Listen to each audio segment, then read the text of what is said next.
Check out the latest Quick Hitter from the Pure Hoops podcast as Sam Mitchell joins BJ Armstrong and Eric Newman, and they talk the Knicks Pacers battles of the 1990s. Sam, while we have you, one thing BJ and I like to do from time to time is go back to our favorite decade of the 90s. And being that you guys both played in some fierce playoff series, usually I put BJ on the spot. Today I want to put you on the spot.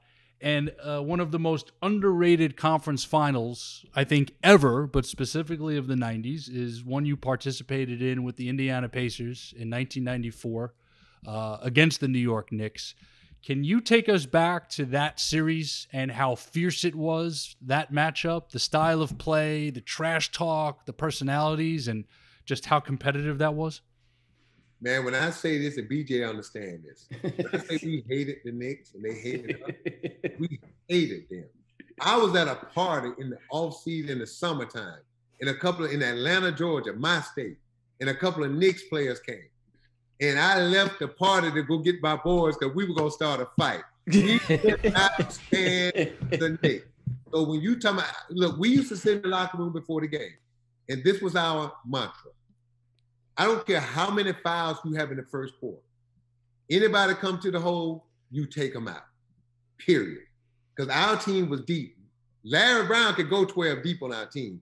So we were going to take them out. And we had another rule.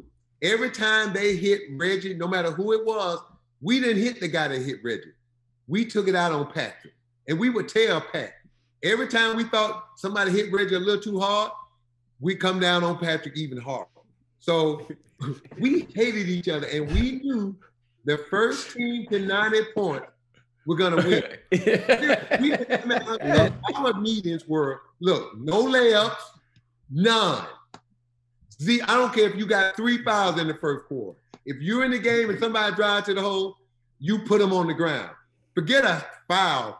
They had to hit the ground. Hey, man, I didn't start liking guys that played for the Knicks. It had to be 10, 12 years later. I would speak to him. Oh, man.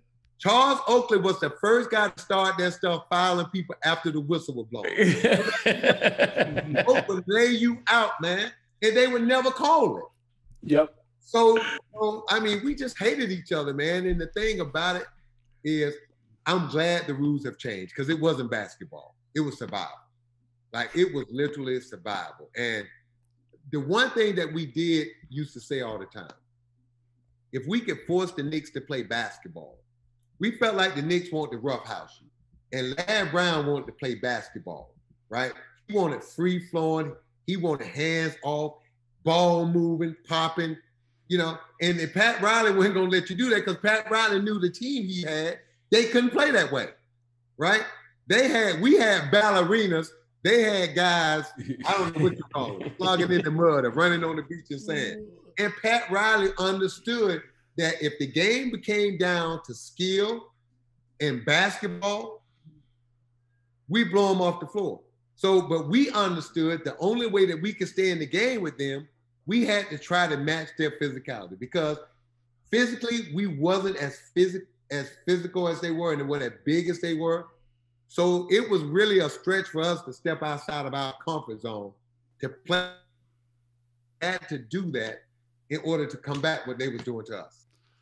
Yeah, let's just wait a minute here. Like, let's not sell you guys short. I mean, the Davis boys, yourself, Hayward Workman, Vern Fleming, Rick Smits, Reggie, like Derek McKee, like you guys were ball players, but you guys were tough physical guys. Yeah, we were, but dude, look at the Knicks. I remember. Patrick, Charles, Mason, Anthony Bonner. People forget about Charles Smith, Mace. Dude, we had we had guys built like 18-wheelers, long and powerful. They had guys built like Sherman tanks. You know what I mean? But here's the thing, though. I try not to talk about that era that much, but I would tell you something about that Indiana team. They were nice guys and all those things, but there wasn't a time that Sam didn't miss his opportunity to establish that they were just as physical as any other team in the league. And you were absolutely right. I had to, BJ. I didn't have yeah. But you and the Davis, all of Davis boys, that was a great team. And the thing I love, and listening to your story makes me laugh, without question, I'm glad they cleaned up the game, because I don't even know how I survived. I was maybe a 185 soaking wet back then. Yeah.